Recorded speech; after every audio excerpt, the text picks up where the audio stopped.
Welcome on to this edition of the Faster Beyond 50 podcast. It is so good to have you with us today. And coming up in today's episode, we are going to be talking heart rate zones and the best way to calculate them. We're going to be talking about building greater hamstring endurance. We're going to be looking at walking backwards on a treadmill because I've seen that lots in the gym in the last week. We're also going to talk about whether it's worth intentionally increasing your running cadence, and something I have never, ever heard of, Lindsay Parry, muscle scraping. But that's coming up a little bit later on in today's episode. We are back after a week off. We took a few weeks off, and we had a couple of rewind episodes, but we took one full week off where we didn't publish, but we are back. And the reason we're back, Lindsay, is because you, me, and the rest of the Coach Parry team were down at the Comrades Marathon. I'm not going to go into too much detail, but I do have the world's smallest medal, I think, for the world's toughest and largest ultra marathon. I managed to finish, which is good news. Thanks for all the wishes. Just finished. I finished with 1 second to spare. It's a 12-hour cutoff. I ran an 11:59.59. Linz, it was an epic day out. We're not going to go into too much detail because we did do a full debrief on another podcast we did. So if anybody wants to listen to that, I'll pop that link into the description. But what an incredible weekend it was at the Comrades this year. It really was. It always is. I mean, it really just brings a lot of energy. And of course, we've had tons of inquiries from all sorts of people that now want to do the race. So great. But before I let you off the hook with Comrades, there's a survey going on in my own running club. And so I need to know your answer. Which would you prefer to run? Bothers on the down or polys on the up? Well, that's actually a very easy question to answer. Just so that everybody knows, with Comrades, if you don't know what Comrades is, it's the world's largest and oldest ultra, and there are lots of hills, and they talk about the big 5 hills. Bothers is one of them, and on the down run, you run down it. On the up run, you run up it, and vice versa. On poly shorts, you run down it on the down run, up on the... No, from Drummond to the top of Bothers is Bothers on the down run. Just so that we're very clear on what I'm asking you. Yes. Otherwise, it's not a question at all.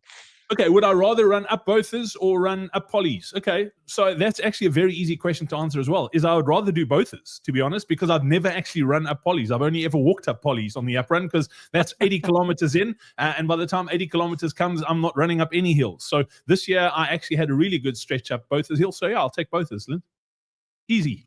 So you're in the minority. Basically, I'd say like almost 80% of the club chose polys out of Drummond. But remember, most people aren't sensible like you, and they try to run all the way from Drummond to the top of boats. But anyway, we're getting sidetracked here. We've got some cool questions to answer, so I think we should jump into those.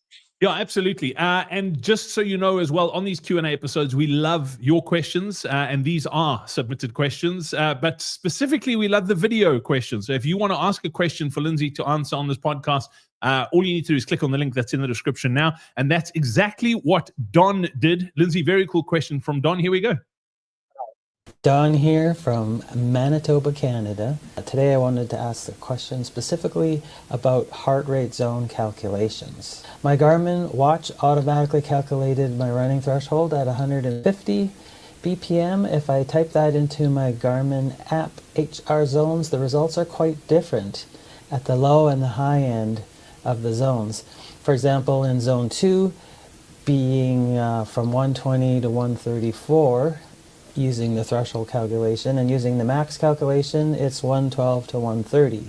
So the low end is quite different if I want to ride the bottom end of zone 2.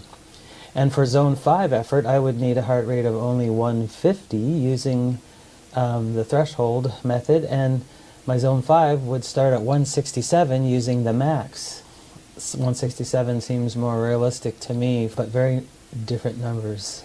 Incidentally, on my last 5K, for 2/3 of it, I was in the low 180s, but that's wrist-based and in 27-degree heat, which is very hot for us Canadians. I would love to understand better which zone I should be using to calculate my heart rate zones. Hope this question makes sense. Awesome question from Don. Lindsay, it's one we get quite often here at CoachParry.com. Yeah, and look, it's actually got a very easy answer.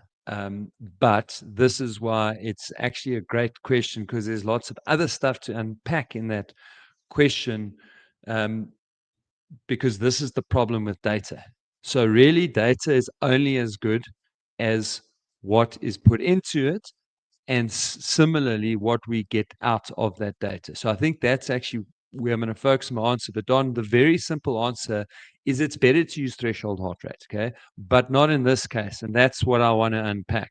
So threshold data is more relevant to your fitness status, where maximum heart rate has got an element of fitness in it, because it's linked to how hard you can actually physically push yourself, how many muscles you can recruit, and therefore how much energy you can demand. So there is a component of all of those that does contribute to maximum heart rate. However, it's very strongly pegged to genetics, and therefore you could just have an extremely high heart rate, or more commonly have quite a low heart rate, particularly if you haven't been active over your whole lifespan. So those things then impact on what does it mean when we are calculating approximate thresholds, etc., zone 1, 2, 3, 4, 5, whatever it is, when we're using maximum heart rate. So I don't like using maximum heart rate. I prefer using threshold heart rate for that exact reason. And both of them are not that easy to measure, to be honest, but threshold is a little bit easier to measure. And you should never, ever, ever use a predicted anything off the internet or from your Garmin. The fact that you could hold a 180 something heart rate over that 5K tells me that that estimated threshold from Garmin is garbage. So even though that is a wrist heart rate, I wouldn't put any stock in that estimated. And so that's why you're also getting such massive differences, because I don't know if your maximum is measured. If it's measured, then in this one instance, possibly better to go with that. But I still don't like using maximum heart rate unless I must. And again, that's if I know that that's a measured value, and that I can trust the actual value. But as a principle, threshold, it's a much better kind of measure of where your fitness is right now and how your training is progressing.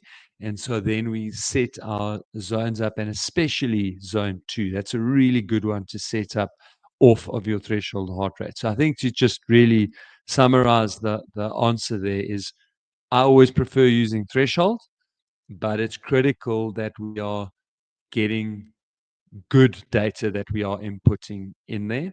And look, threshold, little bit of a debate around, is it 30 minutes? Is it 40 minutes of all-out effort that gives you the best threshold? And I'd say any really hard effort of between 30 and 40 minutes will give us a fairly good estimation of what your threshold heart rate is. And based on that 5K that you did, it's certainly not 150. In fact, just you said most of it you held 180. Obviously, the heat will have an impact, but I would still hazard a guess that your would be around 167 to 172, probably closer to 167, just because that kind of 5 beats quite possibly from the heat. So yeah, if you plug that in as a threshold, 165, just to round numbers, then you'll probably see that the things match up a little bit more closely. All right, great question, Don. Thank you so much for that. That was one of the questions we bumped to the top of the queue. We do have lots of written questions submitted, but if you want to jump the queue, all you need to do is click on the link that's in the description right now, just like Don did, and leave us a video question. Linz, the next question is from Emily Carter. She's in Sacramento in California. She says, I'm currently training for a long-distance event that includes significant elevation gain. As part of my prep, I've been incorporating heavy long runs each weekend. However, I've noticed that my hamstrings tend to fatigue before the rest of my body, which ends up slowing me down. Over time, the stiffness also starts to spread throughout my entire posterior chain. What can I do to build greater hamstring endurance and prevent this early fatigue from holding me back? So there's definitely some solution there in just getting stronger, okay? But the clue in there is that your entire kinetic chain is being impacted. And so the bigger problem is not the strength or the endurance of your hamstrings. It's the pressure that's been placed through them because of the posture. And this is not uncommon on trail running. So what you probably find is that you've got quite tight hip flexors and poor mobility in your hips.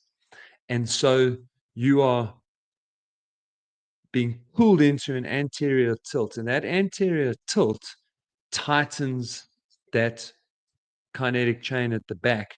And so really what's happening is that your muscles are just being put under a lot of pressure very quickly, and our muscles don't function properly in that stretched out, elongated state. Now that's going to happen anyway on trails, because often in trails the roads are very steep. So on the road, a 6% incline would be considered ridiculously steep. On the trail, that would be totally normal. And you probably are having inclines that are even steeper than that. So you're already leaning forward and tightening up that kinetic chain. So if you have an anterior hip tilt, that is going to immediately start impacting you.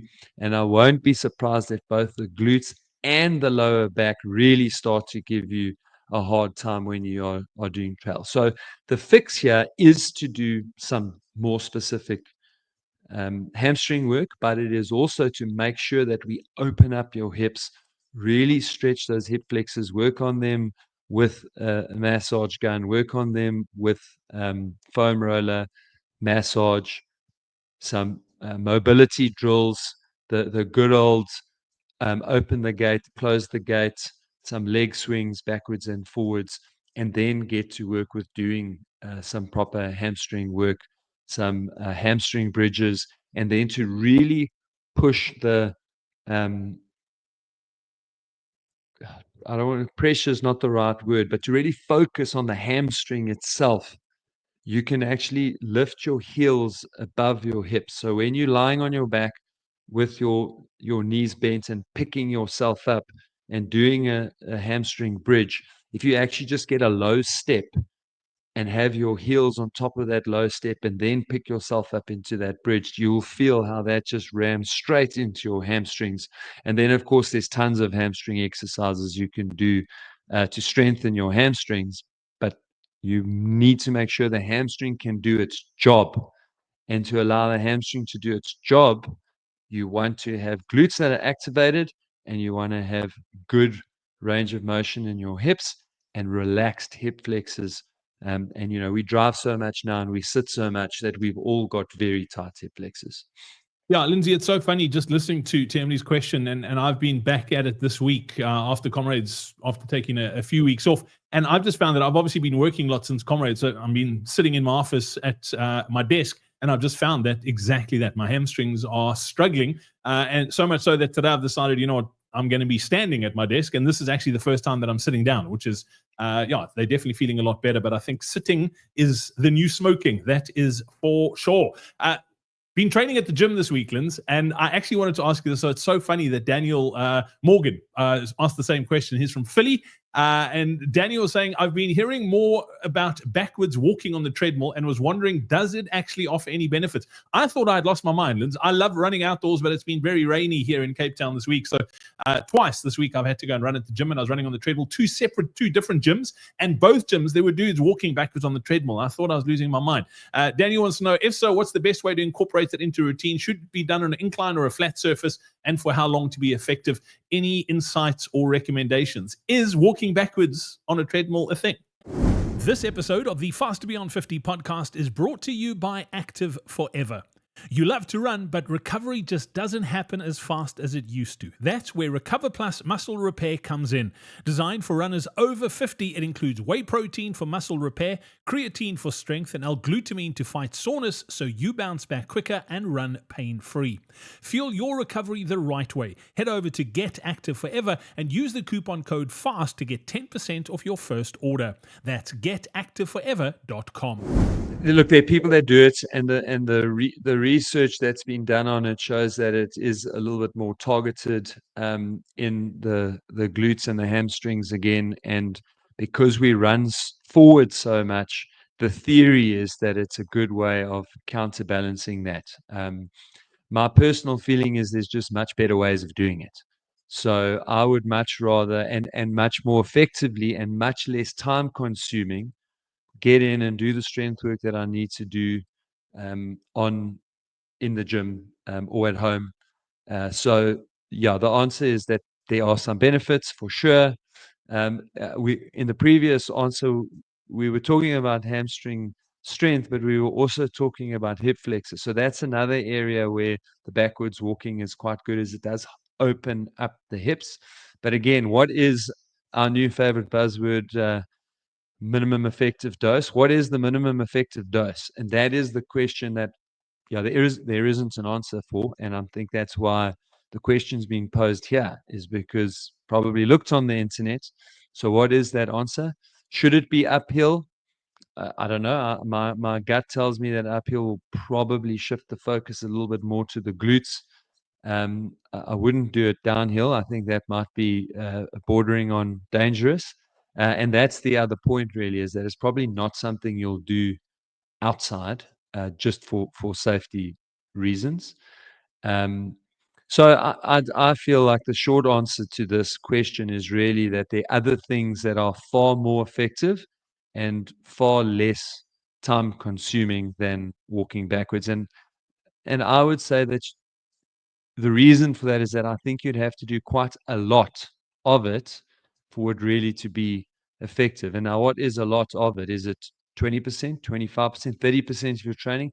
I don't know the answer to the question, but I feel like it's a lot. And so if you're doing, 60 Ks a week, I'm going to say like you probably need at least 10 Ks a week for it to actually make the difference in terms of the imbalances. That's what logic tells me. So I would rather spend my time somewhere else. So it's not the answer I gave my 16-year-old daughter who was at the gym with me, Linz, I'm guessing. Do you want to know what answer I gave her? Yeah, I was going to say I can't answer that question because I don't know what you said to her. So I said to her, it's like a second-hand car salesman who's winding back the odometer. So if you run 10 Ks forwards and then you run 2 Ks backwards, you're less tired when you're done because you're going backwards. I don't think that was the right answer. She also looked at me like I was crazy, but yeah, I thought I'd give it a bash, but that's definitely not the right answer. Then I will tell her what the actual answer is. Thanks for that question, Daniel. We got a question in from Thabo Mokoena, who's from my neck of the woods in Cape Town in South Africa. Thabo saying, hi, Lindsay and Brad. I'm looking for some guidance on whether it's worth intentionally increasing my running cadence and shifting more toward a 4-foot strike. I'm assuming the two are somewhat related. When I do make a conscious effort to land more forward, I feel noticeably less strain on my knees and less impact on my heels. That said, I tend to drift back to a slower cadence as soon as the run goes on. Is this something I should keep working on to improve efficiency and reduce injury risk, or is it better left to my natural form to take over? Thanks in advance. It's a question we get quite often, Linz, but interesting one nonetheless. Yeah, and look, I've oscillated between yes and no on this answer a lot over the years, and there is definitely some value in improving your running posture. Just running slightly taller, leaning slightly forward from the hips, not the waist. So when we say from the hips, what we mean is that your whole body tilts a little bit like the Leaning Tower of Pisa. Okay, so we go ankle, hip, ear. We don't go from the ankle to the waist and then the torso is leaning over. That's not what I'm talking about. And if we get that right, there will be a slight uptick in the cadence. Now, the problem with cadence is exactly what the experience here is, that as soon as we fatigue, as soon as we're under pressure, as soon as we stop thinking about it, we revert to type. And the body is actually quite good at making small tweaks and making how we run the most efficient for our physics and lever lengths, etc. So yeah, I think there's a little bit of value in really trying to work on posture. Being taller and slightly more forward leaning. And that will shift you slightly from full on heel striking to maybe midfoot, which is better than forefoot. So we want to kind of land midfoot, then depress the heel, boom, and off we go. So that's kind of ideal from forces going through the knees, going through the hips, etc.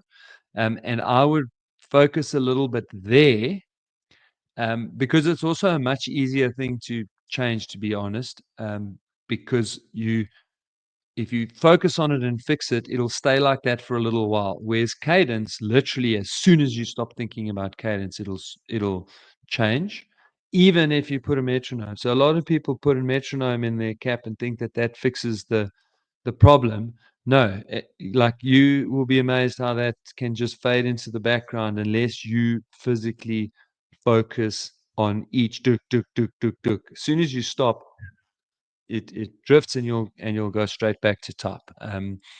So yeah, I haven't found massive success, and it used to, when I first put all my eggs in this basket with my elite triathletes, and I thought it was going to be the answer to having them run faster off the bike. It was just so frustrating to spend hours and hours and hours and think we'd made a meaningful change. And then the first time they jumped off the bike in a race, boom, it's back to their good old cadence. And even when I screamed at them to point it out, they would like just look at me as if to say, "This is me, pal." Because when you are tired and under pressure, you revert to type. Yeah, it's interesting, Lindsay. Like it's almost like those are the one. Like I feel it's like those are the 1%ers that people are looking for these sorts of things. And yeah, as you say, it may or may not. But if you like, we're not professional athletes, so we don't do this full time. So if you do have a bit of extra time, like focus on things that do move the needle, like strength training or mobility, like that sort of stuff. 100%, and it's why I'm so encouraging, even if young kids don't love running, it's why I'm so encouraging every child should learn to run properly. So if you can learn to run properly and put down the right neural pathways from an early age, and that's why in youth and younger coaching, I love it when the coaches really focus more on drills, hurdle drills, ladder drills, and teaching kids to run rather than focusing on the physiological adaptation, because that's the time to teach and learn to run well. When you're an adult, I'm with you 100%. Focus on the things that are going to make the biggest difference to your running. Yeah, absolutely. Cool. Great question, Double. Thank you. We move to Manchester in the UK now. And this one is coming from Oliver Bennett. Oliver's 61, Lindsay. He said, I've been using a massage gun and I'm thinking of upgrading to a high-powered brand. Any favorites or tips? Is it worth upgrading? He says, I've also started using a muscle scraper, loving it, but I'm wondering how often I should use it and how much pressure is safe. Lindsay, I have to be honest, I've never heard of a muscle scraper in my life, so I'm really interested in the answer to this question. And he said, other things I'm trying, deep tissue, a ball under the foot while brushing teeth, blow-up tub for cold plunges. What are your thoughts on these sort of modalities? Let's take it step by step. First thing, is it worth upgrading to a high-powered massage gun, or is what you've got working? Definitely. I think the trick is you get a higher powered gun, don't murder your legs every day, but it's really cool to have a high powered gun that you can get in quite deep once to maximum twice a week. Okay. So that's pretty cool. And also, like what I found, because when you run for a long time, I've been accused by some massage therapists as having cement for muscles, because and that normally happens actually when I go on triathlon camps, because triathletes and cyclists have got quite soft muscles, and runners, we've got hard muscles. So I actually found I'd not found in lockdown, I burnt out my massage gun. So I went and the brand that I got was Hyper Ice. Very, very, very good brand. There's a couple of top end brands, but I go for the top end brand and something that plugs into a Bluetooth. So what's really nice about my massage gun is I can actually plug in a specific routine, and then the gun actually tells me how long to do what muscle, when to move on. And it's just nice. You can kind of switch off a little bit, watch a program in the background or read a book, and then the gun or your phone tells you when to make the changes. So that's what I would go for. But yes, I'd go for a higher powered one. Yeah, and when you use it for activation, you won't go as deep. When you use it for massage, you'll go a lot deeper.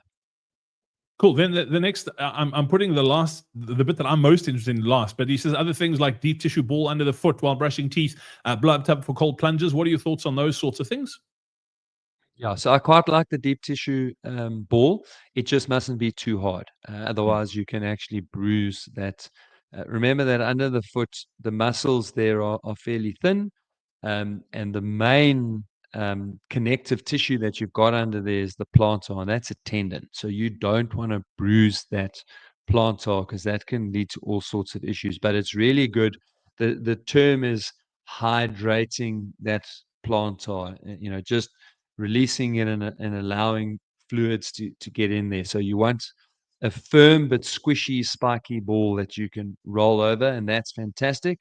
You can do that most days of the week, 45 to 60 seconds, or maybe 2 times 20 to 30 seconds each side. That's great, and I would absolutely go for it.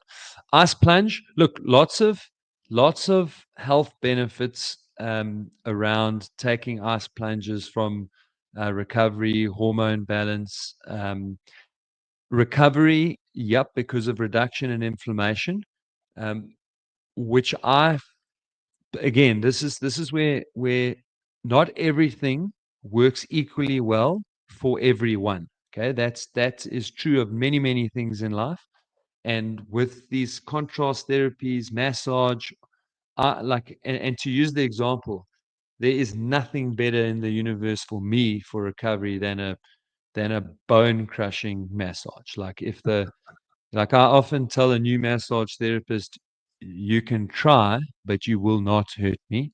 Okay, I have lost out once or twice. Okay, and there is such a thing as too hard, but it's been rare in my experience. But I'm the opposite with ice bath and ice plunge. I can't stand it. I feel pain inside my bones, and if I can feel it in my bones, I'm damn sure it's not good for me. And it hurts once I climb out of that ice bath, it hurts to walk. So I know that's not good for me, but there's plenty of research to show the positive benefits of um, anti-inflammatory benefits, etc. So again, that's kind of something that if it's sore but it feels good afterwards, that's what you want. That's how I feel about a massage. It's sore, but I feel so good afterwards, and that's the same thing you want out of an ice bath. Sounds like pretty much everything my parents told me to avoid as a teenager, Lindsay. That's definitely, it sounds interesting. And then this one, Lindsay, I'm actually too scared to find out what it is. Muscle scraping. It sounds painful. Yeah, so look, it's kind of like a device, and the best way I can describe it, but don't worry, there's no blood involved. It's like a cheese grater. So it's kind of like a Um, a nail file for the muscles. And look, how do you get it in there? there's no breaking skin, there's no bleeding. Think cross friction massage, a cross friction physio, which we used to get a lot of in the 80s and kind of gone a little bit out of fashion now. But it almost works the fibers or across the muscle fibers to break down the adhesions and allow them to line back up in parallel. So there's definitely a place for it. This definitely falls in the I wouldn't do this every day category. Again, similar to a deep massage, I'd probably look at that once a week, maybe twice a week. So yeah, it definitely sounds way worse than it is, Brad. Again, it's one of those things that I don't love. It gives me in South Africa, we've got an Afrikaans word which sums it up. And even if you don't understand the word, just the way that it sounds, I think you'll know what I mean. It gives me the grills. It gives The me the creepies. heebie-jeebies. It gives you the It gives heebie-jeebies. me the creepies. But it's an effective tool, and that's really what it's doing. Is it's almost you working across the muscle fibers and just breaking up any minor adhesions that are taking place and letting them just keep their parallel integrity. I'm guessing it's like you with the ice plunge, that if you feel like it works for you, then keep doing it. But obviously you don't want to do it too often because it does sound painful, Lindsay. It doesn't sound like something I want to try, that's for sure. Yeah, and I think if you're getting regular massage, then that and a massage gun will probably go a long way to being very similar to getting regular massage. So if you're getting regular massage, then it probably becomes overkill to do that kind of thing. But if you there's an affordability issue on massage, or you just don't have. And I think you said Manchester. Did you mention? Was this the? Yeah. So listen. I hope the massage therapists in the UK don't fly out here and pick it outside my door.